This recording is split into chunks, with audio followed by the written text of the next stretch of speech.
the Artist Interrogations podcast. Hey, Ayron? Hey, what's going on, man? Sorry about the delay there. It's all good. How are you doing? I'm doing good. How you doing? Doing fantastic. I read on Wikipedia, the trustworthy source, it was your birthday yesterday. It was my birthday yesterday, yes. Happy birthday, sir. That's awesome. Thank you, man. I appreciate it. So we've been playing your tracks. We've been playing Mercy, Supercharged, also Take Me Away, but also the most recent one, Hot Friends.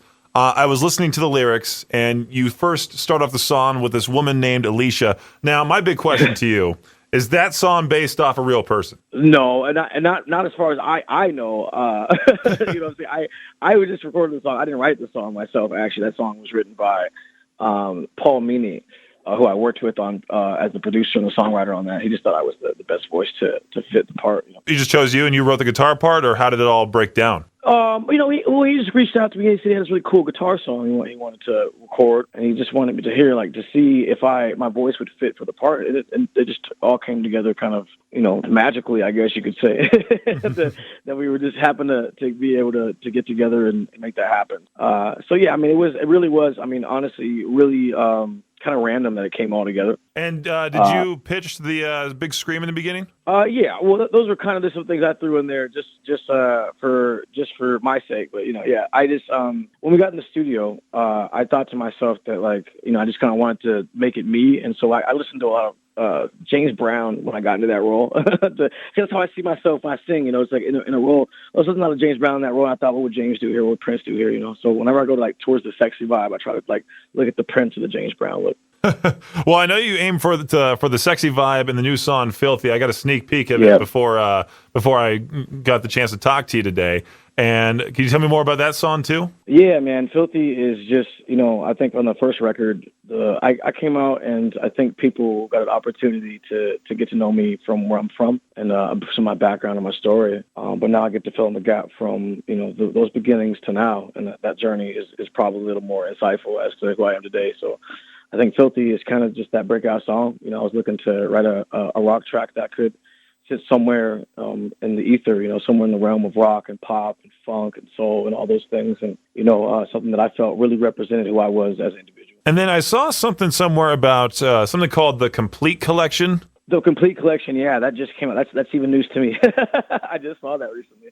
Yeah, the Complete Collection. I think that's just from A to B what's happened thus far from the year 2020 when I got signed and release Take Me Away to now. I think it's just kind of the top tracks, the ones that really I think stood out to people over the last year. Oh, okay, gotcha. And I've been talking to my morning show host Victor Wills. We were talking back and forth about different musicians with their guitars and what guitars they use nowadays. But what guitar started it for you, and what age? Oh man, 13. I had my first guitar was some beat up acoustic that was given to me by some of these gangsters up the street, and so I done the acoustic for a while. My first guitar though, like anybody else, who was into guitars, you got what you could. And I was the Affinity Stratocaster in the old school Strat Pack. It used to come with the little solid state champ, Fender Champ amp, and the Affinity Squire Stratocaster.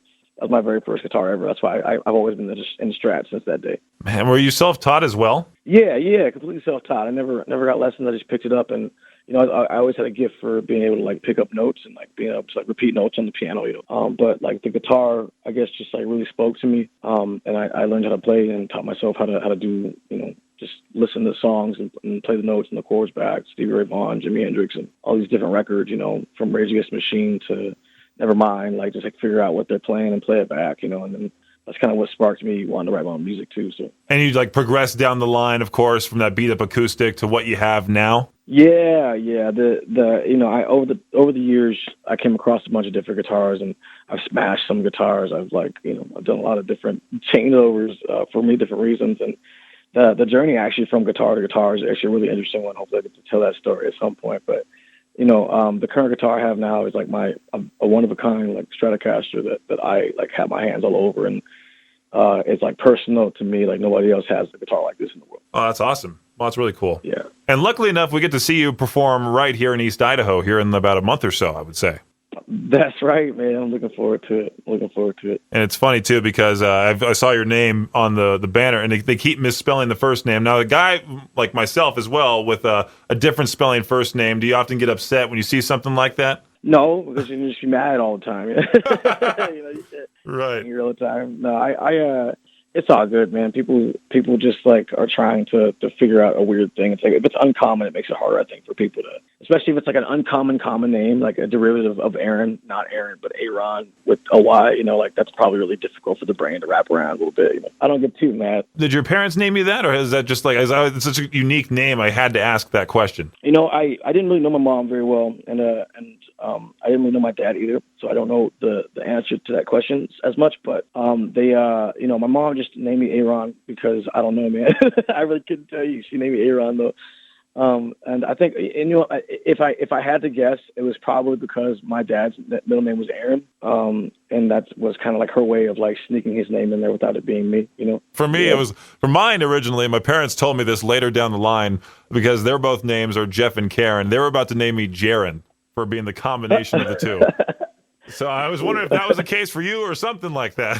Man, I wish I knew more of the story. From what I know, my mom, like a long time ago, she told me it was like because of a dude she met who was a sailor. I was like, that's weird. And then down the road, that's what she told me. I was like, what are you doing hanging out with a sailor? In the hood, what is this? The older I got, the more I realized that, it was really tied probably to my dad's middle name. And that was her way of, sneaking his name in there and a part of him into me without, having to tell me the truth, Yeah, and where did you grow up at? I grew up in Seattle, man. I'm born and raised in Seattle. Yeah, okay. I was wondering that because I forgot to completely ask you that from the beginning. But good, man. Yeah. You mentioned Stevie Ray Vaughan, Jimi Hendrix, a lot of your Rage Against the Machine as well. What would you say? What was your first concert to get you really even more into guitar? Oh, my first concert. I don't even remember my first guitar concert. I would have to think about that. But I'll tell you, my first concert ever was watching Incubus at the Key Arena when I was 15 years old.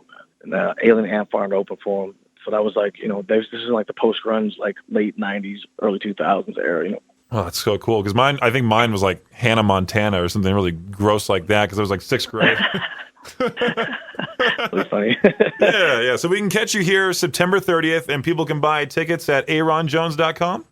Yeah, AyronJonesMusic.com. You can buy tickets there, or you can just Google my name, and the next event should pop up. Awesome, man. Well, we're looking forward to seeing you. Thank you so much, Ayron, for joining me today. I truly appreciate it, and looking forward to seeing you perform. I can't wait to see you guys, man. I'm really excited.